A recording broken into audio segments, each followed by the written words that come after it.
Now that Donald Trump is back sir, और जिस तरह से चीजें चल रही हैं, lot of stuff is happening, what's up sir, how do you see the game today? मैं आपको ये बताऊं कि सबसे पहले तो आपका अटेंशन ड्रॉ करता हूं मैं डोनाल्ड ट्रंप के एक इंटरव्यू की तरफ, जहां पे डोनाल्ड ट्रंप से पूछा गया था कि how do you look at Modi. तो उसने कहा था Modi is like a father. कहते यार वो मतलब he gives you a fatherly feeling जब वो आपके आसपास होता है। तो so that is the kind of respect Modi has earned. और एक दूसरी चीज और बड़ी दिलचस्प है आदि, it's not just being a fatherly figure. तो मोदी को जब ट्रंप ने ऑफर किया कि मोदी साहब मैं ये जो आपका इशू है रिजॉल्व करवा देता हूं, मैं I get into it and I get it solve for you. Pakistan उसे oh no no no no I will do it, I will do it. कहता मैं इनको ठिकाने लगाऊंगा। You know where it is now. आदि वो ठिकाने लगा रहे हैं। It's as simple is that. Well, political opposition country के अंदर और देश के दुश्मन भारत के बाहर, they are both scared of the man यार, because he does not react, he does not speak much। ये करने में विश्वास रखते हैं, और ये जब करते हैं ना तो समझ में नहीं आता लोगों को ये हुआ कैसे, कैसे कर दिया और ये हो क्या रहा है एसेंशियली। सो ये दो तीन चीजें for our prime minister. Well, I will say two things.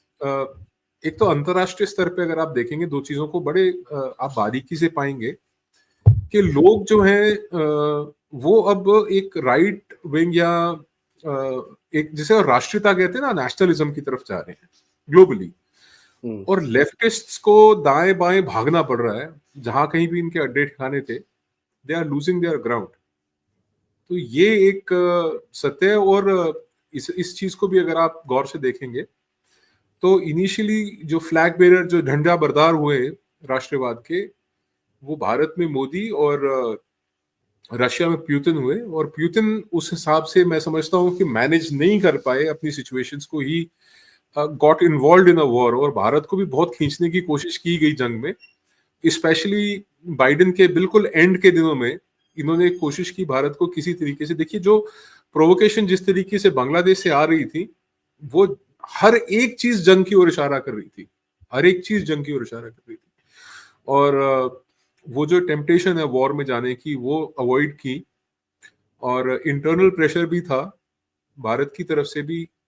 चलिए, हमारा आपने तो नहीं बोला कि अटैक कर देना चाहिए, बट बहुत से लोग कह रहे थे कि बांग्लादेश को अगर आजादी दिला सकते हैं तो उनकी आजादी ले भी सकते हैं। बट वो टेम्पटेशन अवॉइड की, और अब आप देखिए चीजें बदल गई।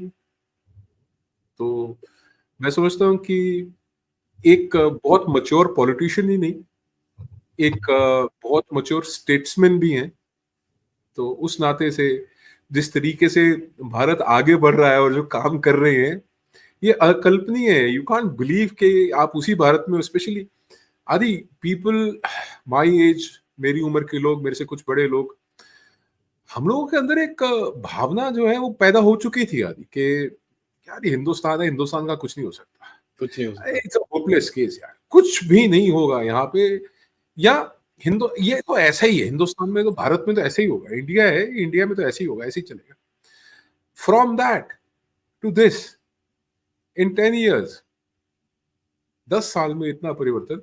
और ये परिवर्तन एक साधारण भारतीय के मतलब उनके सोच में ये परिवर्तन आ गया है, जहनियत में फर्क आ गया है।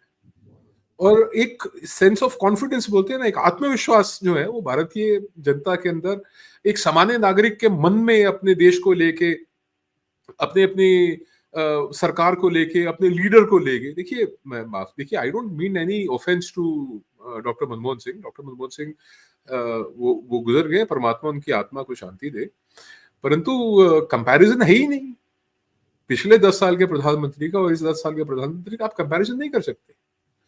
एक को पाकिस्तान ने कहा था कि यार ये देहाती औरत, देहाती औरत, या that was Nawaz Sharif statement, देहाती औरत।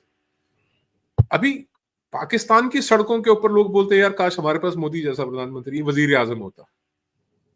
सो जब आपका दुश्मन आपको आइडलाइज करने लग जाए ना, तब आप ये समझ लेना कि there is something very strong, the substance, जो मटेरियल आपके हाथ में बहुत स्ट्रॉन्ग है।